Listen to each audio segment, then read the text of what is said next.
Nanou, spectatrice de la chaîne, m'a demandé s'il était possible de jeter un œil au ciel de naissance d'un écrivain qui n'était pas de nationalité française. Cet écrivain n'est plus de ce monde. Il s'agit de Kamara Ley. Alors j'ai trouvé assez peu de documents avec suffisamment d'informations en français. J'ai en revanche trouvé ce document qui semble venir de l'Encyclopédie Britannica, qui est assez développé concernant cet auteur. On nous précise que c'est un auteur guinéen. Alors ça nous dit quoi? Je vais vous tenter une traduction à la volée. Excusez-moi si j'hésite un peu, c'est parfois pas toujours évident de traduire en direct. Alors ça nous dit quoi? Ça nous dit que Kamara Ley est né le 1er janvier 1928 à Kouroussa, en Guinée française. C'est comme ça que ça s'appelait à l'époque. Cette ville maintenant est située en Guinée tout court. Et donc Kamara Ley est décédé le 4 février 1980 au Sénégal. Il fut l'un des premiers écrivains africains du sud du Sahara à gagner une carrière, à connaître une carrière internationale, à avoir une réputation internationale. Il a grandi dans la vieille ville de Kouroussa, où il est allé à l'école coranique locale et à d'autres écoles d'État, d'autres écoles publiques, avant d'aller vers Conakry pour étudier à l'école Poiré. C'est une université technique. On nous dit également qu'il a reçu également une bourse ensuite pour suivre des cours d'ingénieur à Argenteuil en France. Son roman autobiographique L'Enfant Noir, paru en 1953, recrée de façon nostalgique l'ambiance des jours de son enfance en Guinée, par une prose poétique fluide. La vie qu'il décrit dans une ville africaine traditionnelle est une vie idyllique dans laquelle les valeurs humaines sont portées au plus haut et où l'aliénation inévitable de la terre qui accompagne la technologie occidentale n'est pas encore survenue à cette époque-là, dans ce qu'il décrit. À son retour en Guinée en 1956, il a travaillé comme ingénieur pendant 2 ans, puis en tant que directeur de recherche au ministère de l'Information. Pendant les 10 années suivantes, il a écrit beaucoup de nouvelles pour des magazines tels que Black Orpheus, Orphée Noir, et Présence africaine. En 1954, Le Regard du Roi, le roman qui est considéré par certains critiques comme sa meilleure production, a été publié. Il y décrit le voyage d'un homme blanc à travers la jungle en quête d'une audience avec un roi africain. Et les interprétations à donner, le sens à donner à cela varie depuis la quête humaine d'un dieu jusqu'à un voyage dans l'inconscient ou une recherche de son identité. Son intensité cauchemardesque est réminiscent des travaux de Franz Kafka, ou du moins rappelle les travaux de Franz Kafka, et d'Amos Tutuola, un écrivain nigérian.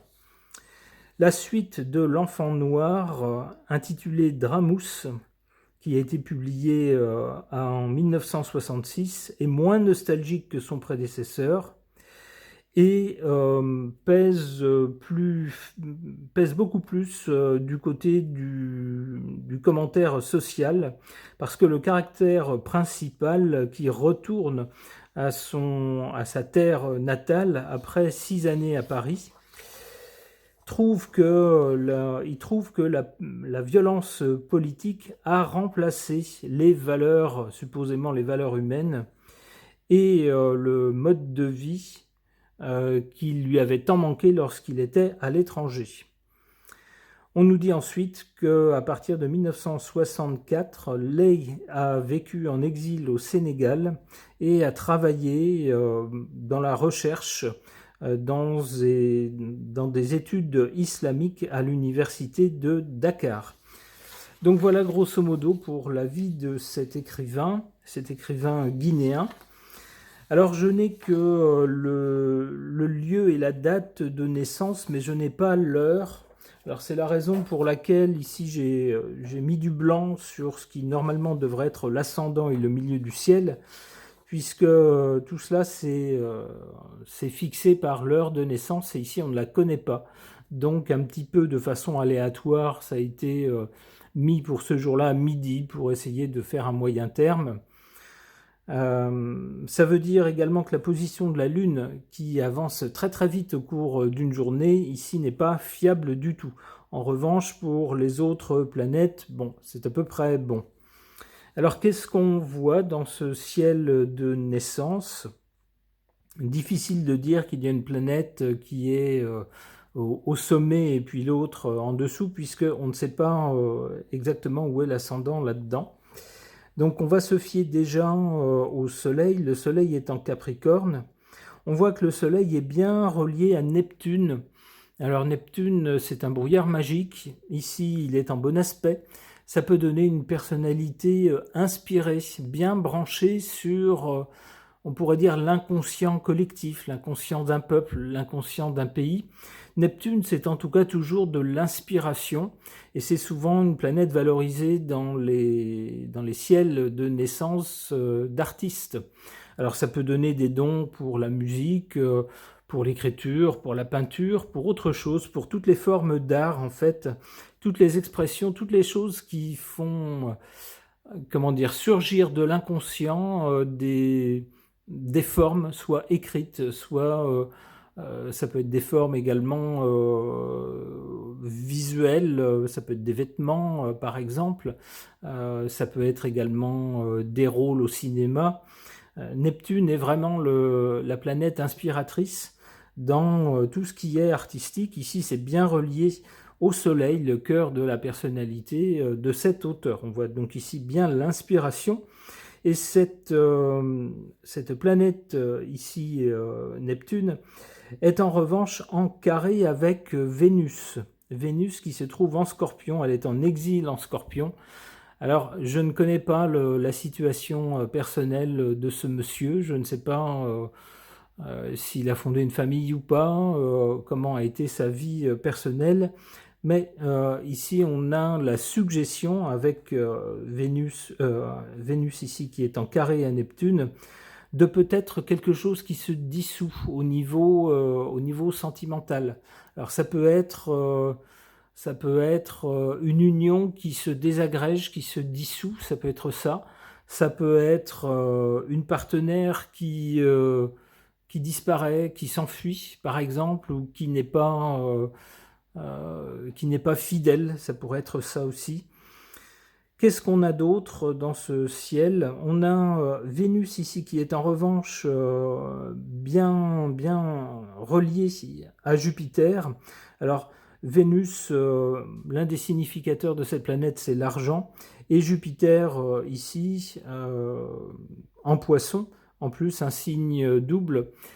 Jupiter agit comme un amplificateur, il grossit tout ce qu'il touche. Eh bien, ici, Jupiter est en bon aspect à Vénus. On peut penser que ce monsieur n'a jamais manqué de rien au niveau matériel. Qu'est-ce qu'on voit d'autre? Jupiter, ici, est conjoint à Uranus. Alors, Uranus en poisson, c'est pas forcément une très bonne position. Bon, ici, c'est pas trop gênant. Qu'est-ce qu'on a d'autre? On ne peut pas s'empêcher de voir ici, en revanche, le Soleil, le cœur de la personnalité, qui est en opposition avec la planète Pluton. Dans ce cas-là, il s'agit de quelque chose qui se désagrège. qui se termine, quelque chose qui meurt et puis qui ne revient pas. Lorsque Pluton est en bon aspect, on a la fin de quelque chose, la désintégration de quelque chose, mais suivie d'une régénération, d'une renaissance, on se relance, les choses ressuscitent. Mais lorsqu'on a la planète comme ici, en opposition, eh ben, il n'y a pas de résurrection, c'est simplement la fin de quelque chose. Alors ça peut être la personnalité, puisque c'est ici en opposition au Soleil, ça peut être le cœur de la personnalité qui, à un moment donné, à cause de tel ou tel événement, symboliquement meurt. C'est-à-dire qu'on doit faire le deuil de toute une histoire, toute une partie de sa vie. Alors ça pourrait nous parler, ça pourrait résonner avec les divers changements de lieu qu'a connu cet auteur. On voit que c'est quelqu'un qui a voyagé dans plusieurs pays et l'un de ses livres raconte bien qu'à un moment il a voulu revenir sur les lieux de son enfance, mais malheureusement ce qu'il y a trouvé ne lui a pas fait plaisir. Il n'a plus du tout retrouvé, il ne restait rien en fait de l'ambiance de son enfance. C'était complètement changé et puis il y a trouvé à la place des jours heureux de son enfance avec des valeurs humaines primordiales. Il n'y avait plus rien de tout ça. Tout ça, c'était fini. Il y a trouvé à la place de la violence, ce qui pourrait bien correspondre à Pluton. Qu'est-ce qu'on voit d'autre dans ce ciel de naissance? On voit 2 planètes dans le signe du Sagittaire, qui est en analogie avec tout ce qui se trouve ailleurs, plus loin que les frontières nationales, à l'étranger. Alors ça résonne bien, là encore, avec la vie de cet homme qui, assez rapidement, donc, a changé de pays, est allé également en France, puis au Sénégal également. Donc on a bien une importance des pays étrangers, avec dans ces pays-là, sans doute des choses importantes qui se sont faites pour lui, puisqu'on a Mars, la planète de l'action, de l'affirmation de soi, qui se trouve dans le signe du Sagittaire, donc à l'étranger, et qui est associé, il y a une conjonction ici, qui est associée à Saturne. Avec Saturne, on fait les choses dans la durée, on fait des choses importantes qui s'inscrivent dans le temps, c'est pas des choses superficielles qui sont décidées sur un coup de tête, pas du tout. Saturne implique de la réflexion et puis un engagement profond et sur la durée. Donc on peut penser que c'est quelqu'un qui s'est réalisé à l'étranger. Alors voilà ce qu'on peut dire grosso modo. C'est un peu dommage qu'on n'ait pas vraiment qu'on n'ait pas l'heure de naissance authentique. Qu'est-ce qu'on voit d'autre? Qu'est-ce qu'il y aurait également qu'on pourrait apprendre avec d'autres positions? On voit ici le nœud nord de l'axe d'évolution. Alors le nœud sud et le nœud nord. Le nœud sud, grosso modo, c'est ce qu'on a déjà appris dans une autre vie. C'est notre potentiel de départ pour lequel on a déjà tout ce qu'il nous faut, on n'a plus rien à apprendre. Et le nœud nord, c'est l'axe d'évolution. C'est l'axe qui se trouve à l'opposé et vers lequel on a tout à apprendre. Mais c'est en se dirigeant vers les valeurs du signe où se trouve le nœud nord qu'on avance dans la vie et qu'on apprend des choses. Ici, le nœud nord se trouve dans le signe des Gémeaux, ce qui suggère bien l'idée d'études. Alors on a bien la présence de l'école, des écrits qui relèvent des Gémeaux, et puis également ensuite des études en France, et plus loin dans sa vie, plus tard dans sa vie, on nous parle de travaux de recherche dans une université coranique, si j'ai correctement compris. Alors, il s'agit bien d'études et de recherche, ça correspond bien, là encore, au signe des Gémeaux. Donc on est bien dans cette logique-là. Qu'est-ce qu'on peut voir également d'autre? La lune noire, ici, c'est un point fictif, c'est pas une vraie planète, c'est un point qui est déterminé par un calcul entre d'autres points réels et qui positionne cette lune noire. Qu'est-ce qu'elle signifie, la lune noire? Elle signifie une rébellion, un refus. Là où elle est, on refuse les valeurs portées par le signe. On refuse de les réaliser, on refuse d'aller dans leur sens, on se rebelle. Ici, cette lune noire est dans le signe du Sagittaire au tout début, à 0 degré, au tout début du signe du Sagittaire. donc qui représente l'étranger. Alors on pourrait y voir peut-être, étant donné l'histoire de son pays qui avait été jadis colonisé par la France, peut-être des sentiments ambivalents par rapport à la colonisation, ça pourrait être ça. Peut-être, comme on l'a vu, des études en France, mais pour en repartir après. C'est-à-dire qu'on y va, mais c'est pas pour y rester, c'est pour ensuite revenir vers ses racines. Alors ça pourrait correspondre à ça. Donc voilà ce que je peux dire grosso modo sur ce ciel de naissance. Je ne m'attarde pas sur la Lune parce que sa position n'est pas fiable, suivant que la personne soit née tout en début de journée ou tout en fin de journée, eh bien la position serait très différente et ne formerait pas du tout les mêmes aspects, donc je préfère ne pas m'y attarder. Qu'est-ce que maintenant les cartes peuvent nous dire de Kamara Lei? Eh bien, je pose la question à mon oracle des personnages pour voir ce qu'il suggère au sujet de son caractère et de sa personnalité.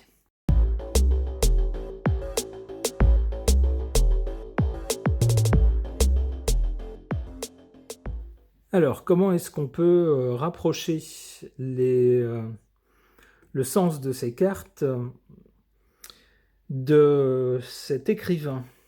Alors, on a d'abord, du côté du début de sa vie, cette carte du bricoleur.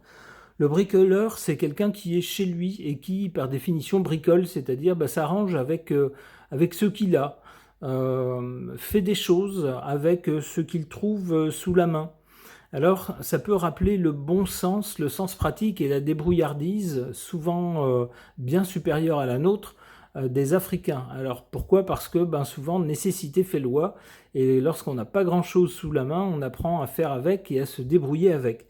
Alors, c'est ce que je verrais dans cette carte-là, le côté, j'allais dire simple, mais dans le bon sens du terme, c'est-à-dire des gens qui savent faire avec peu de choses, se débrouiller et faire des merveilles avec très peu de choses, en sachant bricoler bien plus que nous, très souvent. Qu'est-ce qu'on a ensuite au centre? On a cette carte de l'extraterrestre. L'extraterrestre, c'est celui qui ne se sent pas forcément bien là où il est, qui plutôt que de participer au monde, est presque spectateur du monde autour de lui, l'analyse et essaye de le comprendre. Alors que pour la plupart d'entre nous, on vit tout simplement, on ne se pose pas de questions, on n'est pas on n'a pas ce recul-là. Mais lorsqu'on a cette mentalité d'extraterrestre, souvent on se dit mais qu'est-ce que je fais là? Quelle est la logique du monde autour de moi? Quelle est la logique des gens? Comment est-ce que je suis censé me comporter, etc. On essaye de comprendre les gens et puis le monde autour de soi. Alors ça va bien avec souvent le regard des écrivains qui ont souvent un regard un peu particulier sur la société autour d'eux, qui la comprennent d'un certain point de vue. Et ça se ressent dans leur façon d'écrire. On a par exemple Albert Camus dans son livre L'étranger, on a des phrases descriptives qui sont très courtes, qui semblent très froides, très objectives, qui décrivent des choses qui semblent détachées de toute sensibilité. On a vraiment une distance entre ce qui se passe, les gens, et puis l'auteur. Alors on a d'autres auteurs qui ont d'autres styles, mais c'est souvent l'écriture, une façon par le style narratif, une façon de faire passer son point de vue, la façon dont on ressent les choses et les gens autour de soi. Alors on nous le dit dans son autobiographie, on nous parle d'une prose assez fluide. Qu'est-ce qu'on a ensuite? On a la carte de l'adolescent. Alors ça va bien avec l'extraterrestre. L'extraterrestre, lui, semble être tombé là et se demande comment fonctionne le monde et les gens autour de lui. Il essaye d'en comprendre le sens. L'adolescent, lui, eh bien, est éveillé. Non seulement il se pose des questions sur tout, mais il donne son avis sur tout. Et puis il n'hésite pas à prendre la parole et souvent à communiquer beaucoup. Les mots et la communication, ça va bien avec la mentalité de l'adolescent. Alors évidemment, ça va également aussi avec l'idée d'un écrivain, puisque lorsqu'on est écrivain, évidemment, on écrit.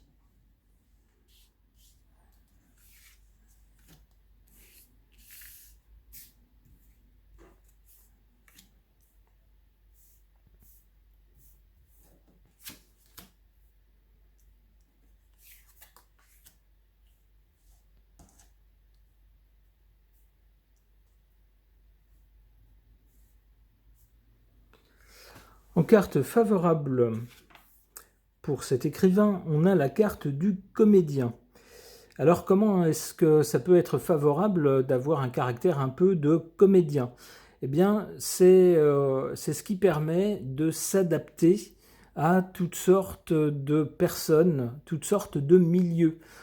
Qu'on soit dans un milieu, je ne sais pas, un milieu très riche, par exemple, ou un milieu, est-ce que je sais, le milieu du banditisme, ou autre chose, enfin toutes sortes de milieux très différents. Lorsqu'on a cette aptitude de comédien, eh bien on sait se fondre dans chaque milieu, on repère très vite les codes qui régissent les communications et puis les attitudes de tel ou tel des gens dans tel ou tel milieu. On les adopte très vite et puis donc on sait se fondre dans tous les milieux. C'est ce qu'on nous dit ici, face aux autres, endosse instinctivement l'habit de la personnalité qui passe le mieux. Ça a permis sans doute à ce monsieur de passer très bien, que ce soit dans son environnement d'origine, en Guinée, ou ensuite dans les milieux parisiens, ou même encore plus tard, lorsqu'il est revenu en Afrique et qu'il a travaillé pour le gouvernement d'abord, puis ensuite dans un milieu de recherche, mais de recherche religieuse. Alors tout ça, c'est des milieux très différents. Il semble-t-il, il s'est, j'allais dire, baladé très facilement. Il est passé très facilement d'un milieu à un autre. Alors attention, cela dit, à ce que ses capacités de comédien n'en viennent pas à gommer la personnalité. C'est-à-dire qu'il y a des gens, ils sont tellement adaptables qu'eux-mêmes ne savent pas trop, n'ont pas trop d'opinion propre. Ils ont l'opinion du milieu dans lequel ils vont et ils en changent en même temps qu'ils changent de milieu. C'est toujours le danger. C'est ce que nous dit cette carte de la personne sociable, mais dans ce cas-là, qui serait trop sociable, n'existe qu'à travers ses interactions avec les autres, sa personnalité n'est qu'un consensus. C'est ce qu'on voit parfois chez certaines personnes qui veulent absolument se faire accepter et bien passer avec telle ou telle personne et qui n'ont pas d'avis personnel. En fait, changent selon, s'adaptent, ont une personnalité fluide qui change selon les milieux. C'est ici, on nous dit que c'était le danger pour cette personne.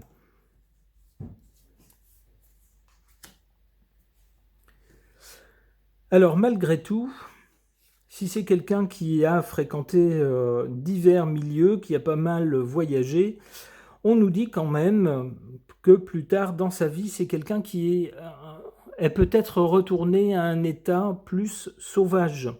Alors sauvage, faut pas le voir non plus comme quelqu'un qui vit dans les bois, c'est pas ça, mais c'est au niveau mentalité. On nous dit ne se fie finalement, puisque c'était plus tard dans sa vie, finit par ne se fier qu'à son instinct fondamental et appréhende la société comme une jungle. Alors c'est bien ce qu'on nous dit, en tout cas ce qui est évoqué dans l'un de ses livres, lorsqu'il est question de quelqu'un qui revient sur la terre de ses ancêtres et qui voit que, j'allais dire, le progrès avec la technologie ont en quelque sorte un peu effacé les valeurs humaines, la bienveillance de départ, et puis c'est devenu une société qui s'apparente à une jungle, une société assez violente. Et dans ce cas-là, eh bien, il faut surtout compter sur son instinct pour s'en sortir. Une dernière carte.